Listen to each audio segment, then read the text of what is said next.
Assalamualaikum warahmatullahi wabarakatuh. Selamat pagi. Oke, ketemu lagi dengan saya Pak Aji di pelajaran dasar desain grafis pertemuan kedua daring. Ya, pada pertemuan kali ini kita mau membahas tentang warna. Sebelumnya kalian tahu gak sih apa itu warna? Mungkin kalau dijelaskan secara logika itu agak sulit ya kalau kita menjelaskan warna, nanti search sendiri. Intinya dalam pelajaran ini warna bisa berarti pantulan tertentu dari cahaya yang dipengaruhi oleh pigmen yang terdapat di sebuah permukaan benda. Jadi warna itu kalau dalam seni rupa atau dalam pelajaran untuk siswa itu warna itu adalah pantulan cahaya sebenarnya. Itu bisa menghasilkan warna. Misalnya percampuran pigmen magenta dan kyan dengan proporsi tepat dan disinari cahaya putih sempurna yang akan menghasilkan sensasi mirip warna merah. Nah, pasti bingung apa toh magenta dan kyan itu? Nanti akan dibahas di sini. Oke. Setiap warna mampu memberi kesan dan identitas tertentu sesuai kondisi sosial pengamatnya. Jadi warna itu kita bisa melihat warna itu dari kondisi kita. Misalnya kalian tahu warna putih itu kan kesannya suci dan dingin-dingin dari daerah barat. Salju itu kan warnanya putih. Sementara di kebanyakan negara timur warna putih memberi kesan kematian, sangat menakutkan. Warna putih dan kuning biasanya itu kan kalau ada orang meninggal itu kan ada bendera putih. Nah itu kan warna itu menunjukkan kondisi-kondisi tertentu. Misal kain kafan itu kan warnanya putih juga. Sementara dalam ilmu warna, hitam itu dianggap sebagai ketidakhadiran seluruh jenis gelombang warna. Jadi nggak ada yang datang warna yang lain itu biasanya gelap, digambarkan dengan warna gelap, hitam kan gelap kan? Sehingga secara ilmiah keduanya bukanlah warna. Jadi hitam dan putih itu bukanlah warna. Kalau dalam ilmiah, hitam dan putih itu adalah sebuah pigmen. Nah, penggabungan antara hitam itu kalau didatangi dengan warna-warna yang lain, warna merah misalnya itu kan jadi marun, misalnya hijau dengan biru menjadi toska, seperti itu. Nah, sekarang saya akan menjelaskan tentang perbedaan RGB dan CMYK. RGB dan CMYK itu apa toh sebenarnya?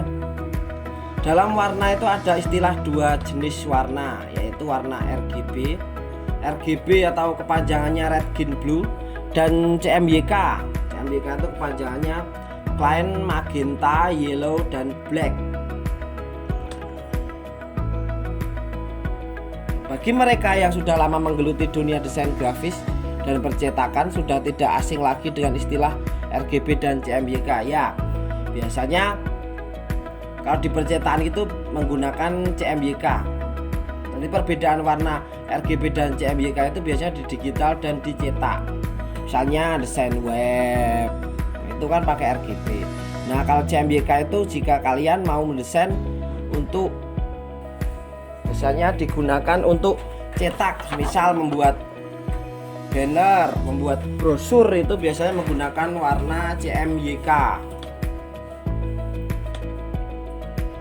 Nah, sekarang saya akan menjelaskan CMYK. CMYK adalah singkatan dari cyan, magenta, yellow, dan black. Cyan itu biru, magenta itu adalah perpaduan warna merah, dan yellow dan black. Biasanya juga sering disebut sebagai warna proses atau 4 warna. Ini merupakan warna dasar dari CMYK. CMYK adalah sebuah model warna berbasis pengurangan sebagian gelombang cahaya dan yang umum dipergunakan dalam percetakan. Nah, kalau kalian mencetak sesuatu itu biasanya kalian desainnya menggunakan CMYK itu.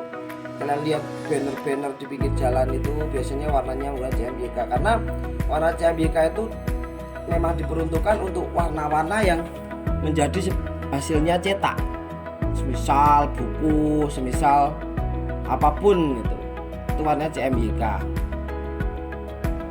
Jadi untuk memproduksi gambar sehingga dapat dicapai hasil yang sempurna dibutuhkan sedikitnya 4 tinta itu warna dasar. 4 tinta itu harus ada. Makanya kalau di printer itu biasanya warnanya bukan RGB, CMYK itu. Keempat tinta itu disebut tinta warna atau tinta proses.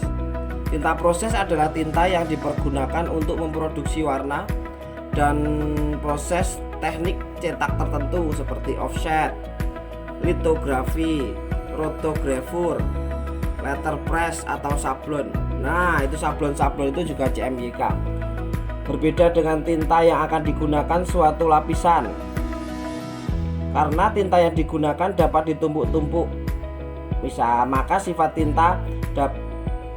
tinta proses yang harus memenuhi standar tertentu seperti spesifikasi warna dan nilai opacity. Jika yang dipergunakan adalah cyan, magenta, yellow, dan black, kenapa kok singkatannya CMYK bukan CMYB? Alasannya lah karena menurut teori warna K itu adalah key kunci, karena harus ada kuncinya seperti itu. Harus ada kunci warna. Jika warna kosong, warna-warnanya digabung di sini menjadikan warna putih. Tapi kalau nggak ada ini nggak mungkin bisa, karena karena ini adalah kunci dari semua warna K.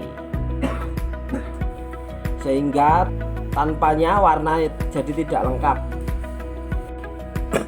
Sekarang saya akan menjelaskan tentang RGB, red, green, blue. Adalah model warna pencahayaan dipakai untuk input device seperti scanner maupun output device seperti display monitor. Jadi kalau kalian lihat yang di sini ya, kalian lihat ini warnanya adalah warna dari RGB. Di monitor-monitor itu biasanya, misalnya di HP kalian ada warna Facebook itu kan logonya biru, nah, itu warna RGB yang dipakai di monitor di layar yang kalian lihat.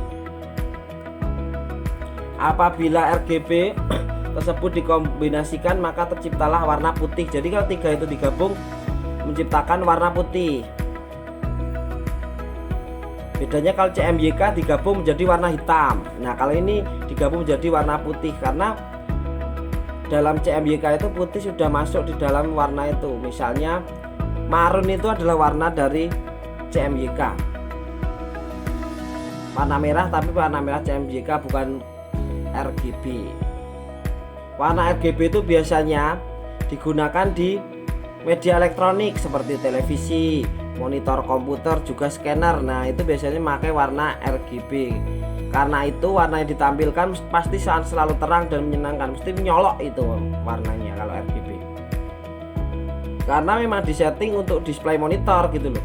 Jadi untuk besar kecilnya kan udah responsif. Kalau RGB itu sudah mengikuti alur, misalnya besar tetap terang. Kalau misalnya CMYK itu gambarnya kecil, kalau besaran akan blur, tapi kalau RGB enggak, dimanapun akan selalu terang. Itu bedanya CMYK dan RGB ya. Tapi bukan berarti RGB itu bebas masalah. Tanpa tampilan RGB akan selalu terikat dengan kapasitas atau kemampuan grafis komputer yang menyandangnya. Jadi apabila komputer yang kita pakai mempunyai graphic card yang bagus serta monitor LCD, maka tampilan RGB-nya akan jauh bagus dibanding monitor tabung yang biasa-biasa saja. Karena emang RGB didesain seperti itu, memenuhi kapasitas. Mau dibesarin tetap warnanya terang, tergantung monitornya, tergantung outputnya, pengeluarannya. Tapi kalau CMYK kamu besarin nggak bisa tetap terang, karena itu akan blur, karena itu adalah warna untuk cetak bukan untuk monitor. Nah, bedanya itu warna itu ada dua. Oke ya, seperti itu dulu.